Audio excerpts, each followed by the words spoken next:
Bonjour et bienvenue sur le podcast des Chroniques de l'éveil. Je suis Julie Michaud, coach et thérapeute et spécialisée pour vous accompagner à comprendre ce qui se joue dans votre vie. Pourquoi vous êtes en réaction, pourquoi vous ressentez ces émotions, vous apprendre à vous détacher du personnage principal pour enfin vous amuser à jouer les rôles de votre vie.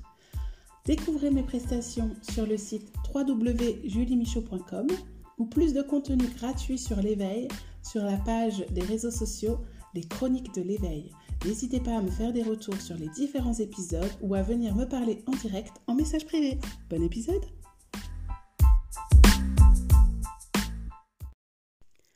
Bonjour à toutes et à tous. Aujourd'hui, nous allons parler de passer de la théorie à la pratique. Et comment faire le lien, en fait, simplement en observant entre ce que l'on porte de nos ancêtres ou ce que l'on voit autour de nous, chez les personnes qui nous entourent et ce que l'on découvre, ce que l'on apprend nous-mêmes.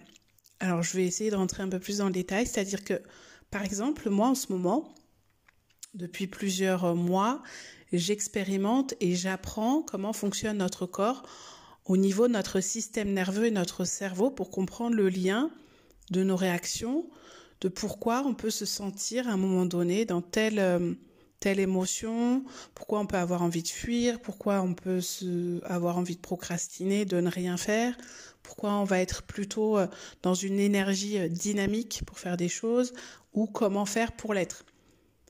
Et je viens de faire le lien entre une personne de ma famille, ce qu'elle incarnait, et une difficulté, un besoin, une valeur que j'ai à nourrir particulièrement en ce moment et que je vous transmets, qui est un peu le fil conducteur de mes accompagnements du moment.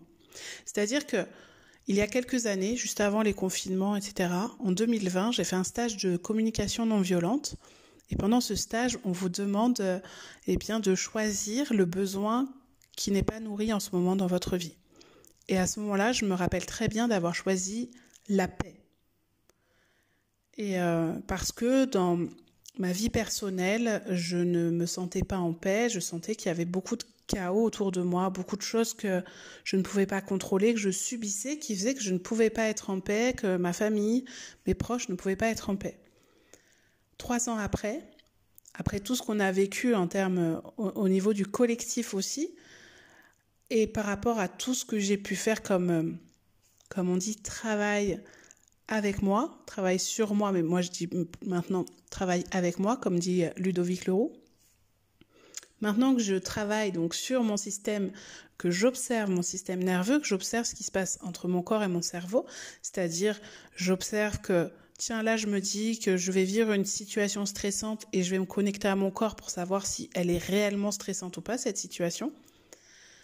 Ou alors, je me rends compte que je suis dans un état de nerfs d'un coup, je vais être en colère ou très frustrée, très énervée et je vais aller voir un petit peu ce que ça vient de me dire. Eh bien, ce matin, j'avais une pensée particulière pour mon grand-père qui aurait dû avoir 99 ans. Et il nous a quittés il y a quelques mois et je viens de me rappeler que quand j'ai écrit un message pour lui rendre hommage, ce qui est venu tout de suite, c'est qu'il incarnait la liberté et que peut-être qu'avant, je n'avais pas pris conscience à quel point il pouvait incarner cette liberté. Liberté d'être lui-même, liberté d'agir, liberté de penser. Je le savais, mais je n'en avais pas pris conscience à ce point-là. Et en fait, en refaisant un petit peu le parcours de sa vie, il a été résistant. Et après, il a vécu la vie un petit peu de monsieur tout le monde, père de famille, mais c'était quelqu'un qui aimait énormément profiter de la vie. Et même sur la fin de sa vie, on avait tendance à vouloir le limiter pour sa santé, pour son bien-être, parce que ça jouait aussi sur son caractère, etc. Donc du coup, pour la relation aussi avec ma grand-mère. Et là, ce matin, en faisant le lien entre cette notion de liberté, je me suis rendu compte aussi que son départ m'a obligée, d'une certaine façon, à expliquer à mon fils ce qui était en train de se passer, à lui parler de son arrière-grand-père. Et donc mon fils, qui avait 4 ans à l'époque, a assisté à l'enterrement. C'était volontaire, c'était discuté, c'était réfléchi avec aussi l'équipe d'enseignement qui l'accompagne, qui le connaissent et qui m'ont dit que c'était important pour lui qu'il participe à cet événement pour qu'il prenne conscience de ce qui se passe. Et donc, en toute transparence, on lui a expliqué qu'il y allait avoir des personnes qui allaient être tristes, qui n'étaient pas obligées d'être tristes. Mais donc, comme il est très, très sensible, on a mis des mots, on a donné du sens à ce qui était en train de se passer. Et je me rappelle de cette scène très forte d'oser montrer mon émotion devant mon fils et de ne l'exprimer que quand vraiment je la ressentais. C'est-à-dire qu'un enterrement, quand on parle de la mort de quelqu'un, on a tendance tout de suite à se dire c'est triste et à se mettre dans un espèce de conditionnement où on doit se sentir triste, etc. Et il y a des moments où on pouvait parler de mon grand-père avec de la joie ou sans tristesse, avec de la taquinerie parce que ça lui correspondait aussi. Et puis il y avait des moments où on avait besoin de pleurer, d'exprimer physiquement ce qu'on ressentait. Et donc j'ai eu vraiment cette volonté de montrer à mon fils, tu vois maman, elle aussi, il y a des moments où elle est triste, elle pleure. Et toi aussi, dans ta vie, tu peux exprimer, t'autoriser à montrer cette tristesse, à montrer tes émotions.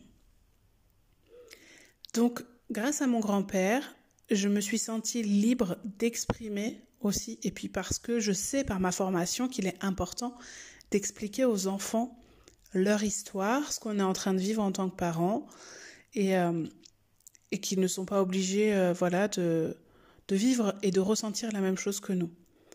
Donc, j'ai l'impression que ça a rallumé cette flamme en moi. J'avais commencé depuis longtemps à faire un travail de déconstruction de tous ces principes qui m'enfermaient, notamment en devenant maman. J'ai fait un post Instagram là-dessus.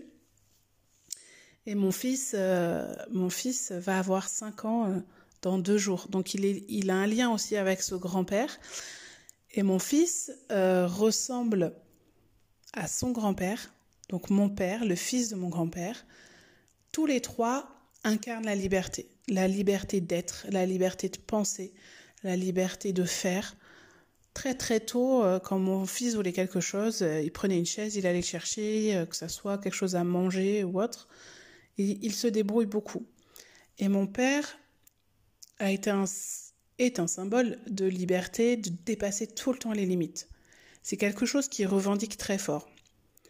Et en fait, je viens de faire le lien, parce que moi, dans mon thème natal, il y a cette question, quel est mon rapport à la liberté? Et je me suis toujours dit, par rapport à ça, que moi, j'avais un petit peu le rapport opposé à mon père, parce que pour moi, faire ce qu'il fait, jouer avec parfois peut-être sa vie ou avec les règles, c'est quelque chose qui est très anxiogène pour moi.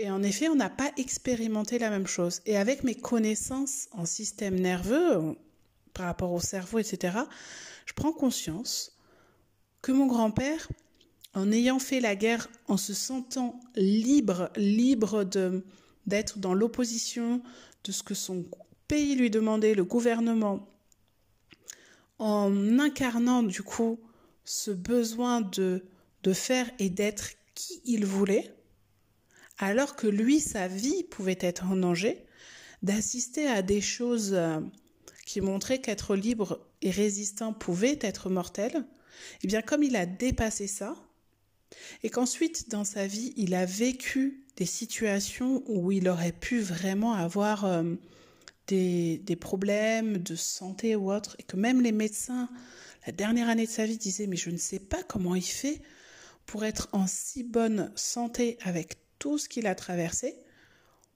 pour être aussi bien, parce que parfois il a enchaîné vraiment des choses que d'autres personnes à son âge n'auraient pas pu supporter. » Donc pour nous, c'était un homme qui était presque immortel et je pense qu'il s'est éteint parce qu'il était usé simplement, qu'à la fin il était en EHPAD, que la vie était moins joyeuse et que justement il n'était plus libre d'être qui il voulait puisque comme il avait une fracture du col du fémur, il était en fauteuil roulant, donc il n'était plus libre de se déplacer, il n'était plus libre même de pouvoir s'exprimer comme il voulait. Je pense qu'il était fatigué simplement et que du coup, c'est ce qui fait qu'il est parti, qu'il n'avait plus ce goût de la vie parce que pour lui, vivre, c'était être libre de pouvoir bouger, de pouvoir se déplacer, de pouvoir dire ce qu'on pense. Et donc, il était à la fois libre de dire aux gens qu'il les aimait et de leur montrer, comme de dire très simplement qu'il n'aimait pas certaines personnes. Après, c'était les anciennes générations, donc ses propos n'étaient pas forcément appropriés, comme dans ses actes. Il pouvait être dans les extrêmes aussi de certaines choses. Ça reste un homme. Et en fait, je me dis qu'il nous a appris aussi qu'on peut être vulnérable, on peut être parfaitement imparfait, en étant libre parce qu'on ne rentre pas dans les codes, on ne rentre pas dans les normes. Et pourtant, je suis sûre qu'il y a plein de gens qui le voyaient et qui pensaient que c'était quelqu'un de très ordinaire. C'était pas quelqu'un de révolutionnaire, c'était pas quelqu'un de marginal. C'était juste un homme, père de famille, époux, mari, qui a fait sa vie de monsieur tout le monde après la guerre, mais qui était vraiment représentatif de « je n'ai pas envie qu'on me dise ce que je dois faire, je n'ai pas envie qu'on me dise ce que je dois dire. J'ai simplement envie d'être moi, avec ses défauts et ses qualités. » Et je trouve que c'est le plus bel exemple inspirant d'expérience de vie qu'il puisse nous donner, à nous, sa famille, et que, en fait, je peux retransmettre. Il faut savoir que mon grand-père a appris au moment de partir à la guerre qu'il avait été adopté et que son fils nous a adoptés, ma sœur et moi. Donc on n'a aucun lien de sang et pourtant, mon fils porte cette même valeur de liberté, ce même besoin de liberté. Et que je me suis construite avec ce que ce grand-père et son fils, mon père, m'ont transmis toute ma vie. Et des valeurs très fortes, j'en ai parlé dans l'épisode précédent, les valeurs de justement cette générosité pour les autres, cette attention pour les autres. Je pense que c'est des choses qui m'ont transmise. Donc, je vous partage cette expérience très personnelle et très intime. Et là encore, pour vous montrer à quel point notre cerveau peut nous dire « Est-ce que tu as le droit ? Est-ce que tu peux partager au grand public cette histoire intime ?» Parce que ça touche d'autres personnes. De parler de mon grand-père, ça touche à ma famille. Et en même temps, dans ma famille, on a toujours voulu continuer à parler des personnes qui n'étaient plus là, de faire vivre leur mémoire. Donc au final, je me dis, c'est juste, encore une fois, une injonction que tu te mets toi, de te dire, ça pourrait les blesser de parler de lui, peut-être c'est quelque chose d'intime, parce que dans ma famille, ils partagent pas sur les réseaux sociaux leur vie, leurs enfants, etc. Je sais qu'il y a une certaine pudeur et une certaine envie de garder leur intimité. Mais là, j'ai pas envie, je ne parle pas de mon grand-père pour vendre mon challenge, ou vendre mes accompagnements. Je parle de mon grand-père pour vous dire à quel point une personne de notre entourage peut nous transmettre des choses et ça peut nous permettre de nous demander quelles sont nos valeurs profondes en fait. Et aujourd'hui, j'ai envie de vous dire, est-ce que vous avez pris conscience qu'il y a quelqu'un autour de vous, donc quelqu'un de votre famille ou quelqu'un qui a été là, qui vous a accompagné dans votre enfance ou qui est là aujourd'hui?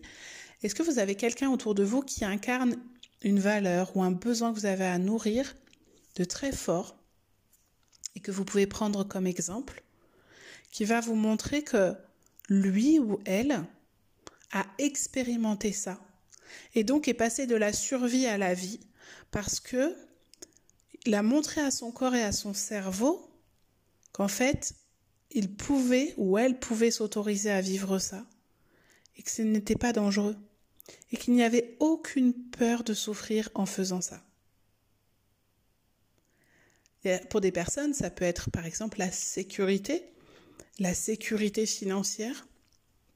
Ça peut être quelqu'un qui vous a montré qu'il a osé faire le métier qu'il voulait, même si ce n'était pas un gage de sécurité, mais il a réussi à se réaliser avec ça, il a eu du succès, ou alors il ne gagne pas forcément un revenu fixe tous les mois, mais il arrive à vivre très bien, parce que j'ai vu un post hier justement d'un jeune qui expliquait qu'il travaillait 4 mois et demi dans les stations de ski pour gagner 8 000 € et que le reste de l'année, il partait parcourir le monde avec cette somme et qu'il avait fait le choix de ne pas avoir d'appartement, de ne pas avoir de voiture, que toute sa vie tenait dans deux sacs à dos et qu'avec très peu de revenus, eh bien, il expérimentait énormément de choses, il rencontrait énormément de monde et qu'aujourd'hui, c'était ce qu'il avait envie de vivre simplement.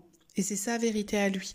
Et en fait, c'est juste pour vous expliquer pourquoi j'ai créé ce challenge et pourquoi je l'ai appelé libre et pourquoi je communique autant dans mes posts, dans mes vidéos, dans mes accompagnements sur ce besoin de liberté d'être soi, parce que forcément, en ayant été adoptée, en ayant une vie qui commence plus ou moins à 4 ans et demi, il y a forcément une quête d'identité qui est là, que je porte, que j'expérimente au quotidien avec ces formations, avec cette curiosité de comprendre l'humain.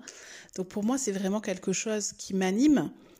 Mais c'est aussi parce que j'aime tellement les gens, au final, leur histoire de vie, de voir à quel point ils peuvent déplacer des montagnes, aller au bout de leur potentiel, créer des choses, partager, transmettre, que je me dis que si je peux, à mon échelle, aider des personnes eh bien, à prendre conscience de ce qui donne du sens à leur vie, de prendre conscience du potentiel qu'elles ont à l'intérieur, que ça soit professionnel, personnel, c'est pas forcément dans l'idée de devenir riche, etc., mais de se dire qu'est-ce que j'ai envie de vivre, qu'est-ce que j'ai envie de ressentir dans ma vie.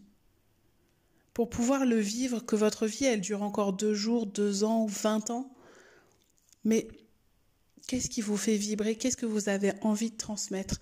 Parce qu'au final, dans 20 ans, vous allez vous souvenir de quoi? Qu'est-ce qui aura été important pour vous? Est-ce que c'est ce que vous avez ressenti avec vos proches ou même avec des inconnus si vous voyagez, si vous êtes dans une exploration, de la recherche, dans de la transmission, que vous travaillez avec l'humain? Ou est-ce que c'est les choses que vous avez mal faites? Est-ce que c'est le ménage que vous n'avez pas fait? Est-ce que c'est cette petite dispute que vous avez eue avec cet ami, ce conjoint, ce collègue, ce client? Est-ce que c'est ce contrat raté? Alors vous allez me dire oui, mais ça a des répercussions plus grandes après. Mais si vous êtes connecté à ce que vous voulez ressentir, si vous l'incarnez vraiment, si vous êtes clair avec vous-même, vous allez pouvoir l'être avec les autres. Et donc du coup, si vous arrêtez de vous raconter des histoires, vous allez arrêter d'interpréter aussi ce que font et ce que disent les autres. Et donc les relations vont être plus fluides et vous allez être focalisé sur ce que vous voulez faire, ce que vous voulez créer dans cette vie. Et donc, ça revient à cette notion de liberté. Plus je me connais, je me comprends, je donne du sens à ce que je fais parce que c'est ce qui est sur le chemin de ce que j'ai envie de vivre, même si je ne sais pas vraiment où je vais. Mais si je sais que j'ai envie de me sentir libre, tout ce que je vais mettre en place chaque jour va contribuer à ce sentiment de liberté.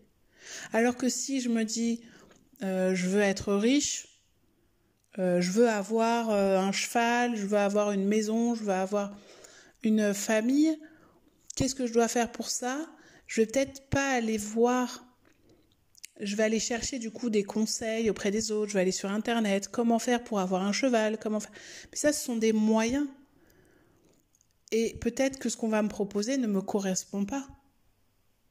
Mais si je me dis j'ai envie de ressentir cette liberté, cette communion en vivant une complicité dans ma relation avec un animal comme le cheval,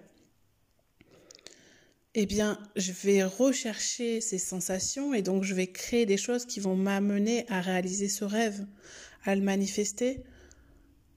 Et donc même s'il y a des épreuves sur ce chemin, je vais tellement être accrochée à cette émotion et ce ressenti que je serai suffisamment en confiance en fait pour dépasser tout ce qui peut m'arriver.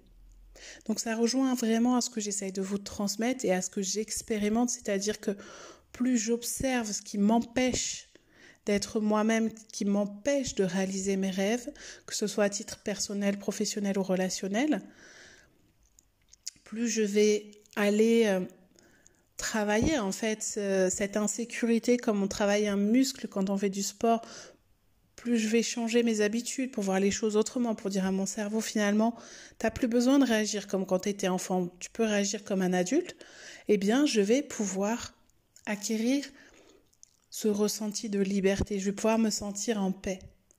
Donc, si vous voulez rejoindre ce challenge ou apprendre, parce que moi, il y a quelques années, j'étais incapable de vous dire ce que je voulais. Mes valeurs, mes projets de vie, ce qui donnait du sens à mon existence, c'était très très vague. Parce que je ne me l'autorisais pas, parce qu'il y a une partie de moi qui disait attention, danger. Mais non, c'est pas possible de penser ça. Et petit à petit, en me libérant de ce qui m'enfermait, de ce qui m'empêchait justement de m'autoriser à ça, eh bien, ça m'a permis de me sentir beaucoup plus légère, de voir les choses avec plus de simplicité, de ne plus me raconter trop d'histoires et d'interpréter des choses qu'on aurait pu me dire, qu'on aurait pu me faire, et de comprendre que parfois, en fait, j'ai rien à voir avec ça, j'ai pas à prendre ça personnellement et à me concentrer sur autre chose.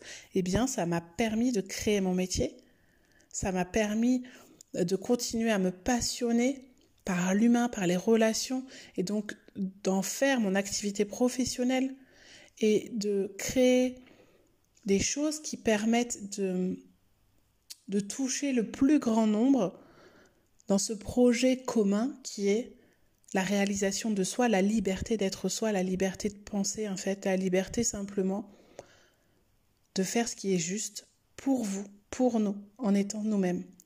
Et je pense que si j'incarne aussi bien ce projet, c'est parce qu'autour de moi, j'ai grandi avec des personnes qui avaient ces valeurs en fait, et qui m'ont montré que c'était possible. Et donc, je suis en train de me dire que effectivement, moi peut-être que dans le début de ma vie, j'ai été formatée parce que j'ai connu des grands dangers, et donc des dangers. J'ai ressenti ces dangers, j'ai perçu ces dangers, et donc qui ont fait que j'ai mis en place des fonctionnements de survie et de protection. Mais qu'aujourd'hui, à la veille de mes 40 ans, je peux aussi prendre conscience que j'ai vécu aussi avec des exemples de tout l'inverse. Et donc aujourd'hui, en tant qu'adulte, en vivant dans un espace sécurisé, peut-être que je peux m'autoriser à suivre ces exemples-là et à trouver la bonne nuance qui me correspond. Donc, l'idée, c'est pas de vous dire faites comme moi, faites comme votre voisin, faites comme votre grand-père, faites comme votre mère. C'est d'aller vous poser ces questions. Qu'est-ce qui fait que vous vous sentez libre ? Qui est-ce qui vous enseigne ? Peut-être que vous vous sentez déjà libre, mais que vous ne vous sentez pas en paix pour être vous. Peut-être que c'est autre chose. Demandez-vous comment vous pourriez vous focaliser, montrer à votre cerveau, puisque votre cerveau a besoin de preuves, comment vous pourriez focaliser, mettre le spot, la lumière sur d'autres expériences de vie, peut-être autour de vous, peut-être sinon aller chercher des personnes inspirantes, d'écrivains, d'artistes, d'hommes politiques, de femmes politiques, d'historiennes, par rapport à ce que vous avez envie d'être et ce que vous avez envie de faire, pour montrer à votre cerveau que c'est possible et que c'est pas forcément une question d'âge, que c'est pas forcément une question de niveau social. En fait, c'est vous qui vous mettez les barrières simplement. Donc, encore une fois, l'invitation, c'est changer votre paire de lunettes. Et si vous n'y arrivez pas, vous pouvez me contacter. Je vous rappelle mon site www.juliemichaux.com, le nom de mon grand-père, justement, où vous pouvez venir me contacter, venir échanger sur mon compte Instagram, @chronique au pluriel de l'éveil, comme le nom de ce podcast. J'espère que cet épisode vous aura aussi interpellé, vous aura permis de mettre des choses en lumière et vous permettra aussi de voir vos ancêtres, vos parents, vos grands-parents autrement, en vous disant que peut-être qu'ils vous ont transmis des bagages lourds à porter, mais quelles sont les racines qui vous ont permis aussi de créer ces bonnes fondations qui font que vous êtes qui vous êtes aujourd'hui. N'hésitez pas à me faire un retour. Merci pour votre écoute et votre fidélité. Je vous dis à très bientôt pour un nouvel épisode.